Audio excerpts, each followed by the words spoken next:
If you're applying to medical or dental school, this is about the time where you're going to be submitting your UCAS application and you're also going to be choosing your 4 medical or dental schools. Now, this is a step really not to be underestimated. With my students on the FutureDoc program, we spend a lot of time going through this because it is such a critical factor to determine whether your application is successful or not. Now, there are kind of 2 elements to when you're deciding your medical or dental schools. The first is tactical, which is what we're going to talk about in this video. But then the other one is kind of your preferences. So which one you would actually like to go to. So things that influence that decision are maybe the prestige of the university, the city that it's in, whether you'd like to live there, to lesser extents maybe the course type and whether they offer an intercalated degree. And when I say the course type, the way that they teach, so maybe traditional or system-based learning versus problem-based or case-based learning, or maybe you want a mix of the two and integrated versions. But we're not going to talk about that here. There's an entire video dedicated to that in this video here. What we are going to talk about today is the tactics. So it's really important that you are playing to your strengths and avoiding your areas of weakness. And typically with those universities and those things that you're thinking about, there are a number of factors, usually probably about 5 things that I would consider. Before we even consider them, firstly, you need to make sure that you meet the eligibility criteria. Now, on the university websites, they have very specific criteria.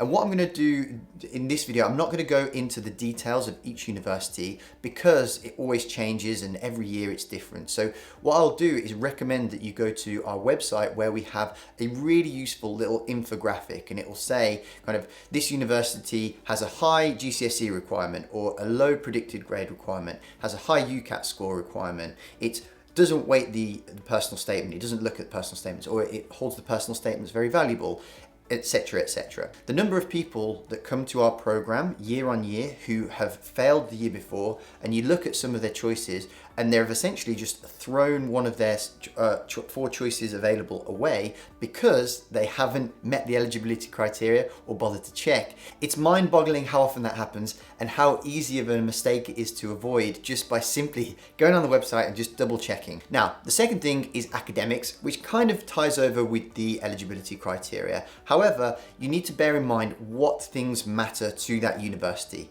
So some will put a lot of weighting on maybe predicted A levels or predicted degree level achievement. So that's a really important factor. Some place a lot of weight on GCSEs, whereas others not so much. So for example, if you're applying to Oxford, you need to be getting all 8s and 9s really to be in with a real shot of having a chance of getting an offer or an interview. Now, one of the myths is that you have to have amazing GCSEs to get into medical or dental school. That is not necessarily true. They need to be of a decent level, and most universities will require at least a level 6 at English language and maths. There are the odd one, like say for example Bristol Medical School, who requires a 7 at maths, but generally a 6 is the minimum requirement, and having low GCSEs does not completely stop you from applying to medical or dental school. Again, we will have to be selective about which ones we go for if we haven't got amazing GCSEs, but it's not a complete non-starter with applying. The next one we'll talk about is experience. So generally, how good is your medical application CV? And that refers to work experience, so your usual shadowing, volunteering, any paid work with levels of responsibility, any further reading that you've done, or maybe you've been to some talks or summer schools, then maybe any extracurricular activities, achievements, awards, anything like that that makes you stand out. And there are universities like, let's say Warwick, if you're a grad, that actually have an entire specification, and they have a whole form dedicated to telling you exactly what you need to achieve to meet the requirements. So they're a university that will very much value experience. Then you have universities that are very aptitude test based. So let's take Newcastle, for example. For medicine last year, they required a minimum for the undergraduate course of 2,830 combined section 1, 2 and 3 and 4 score. And below that threshold, they won't even look at the application. So again, really important to know that before you submit an application there. If you've not got a really good UCAT score, it's just a complete waste. Then there's the personal statement. Of course, there are some universities that value it very highly, like King's College London, and then others that literally don't even look at it. But it's important to write a really good personal statement. And if you want to work out how to do that and find a resource that's going to help you write the perfect personal statement, you can check out this video here. But again, again, if you have a strong one and you think that it's really good, then it's really important to consider that with the universities that you're going to apply to and how much they value the personal statement, how much they look at it as part of their assessment to decide whether to offer somebody an interview and then ultimately an offer. And then finally, you have the interviews. So somewhere like Cambridge that invites a high percentage of its applicants to interview, and it does a lot of its culling after that. So really important, if you think that you're somebody who could perform well under pressure interview and you will thrive and shine and really showcase your greatest assets in that circumstance, then again, another one to consider.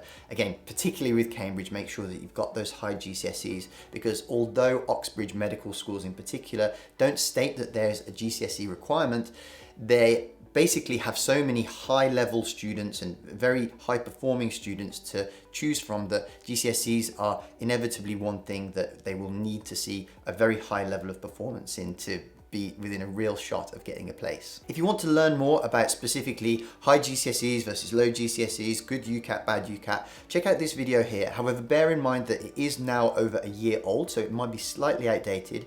If you want a newer version, go to the website where you can get that infographic. Otherwise, if you want our help, as it's such an important part of the application and really something that you shouldn't falter on, check out this video here where you can have us help you individually with your 4 medical or dental school choices. Thanks for watching, and I'll see you over in that video.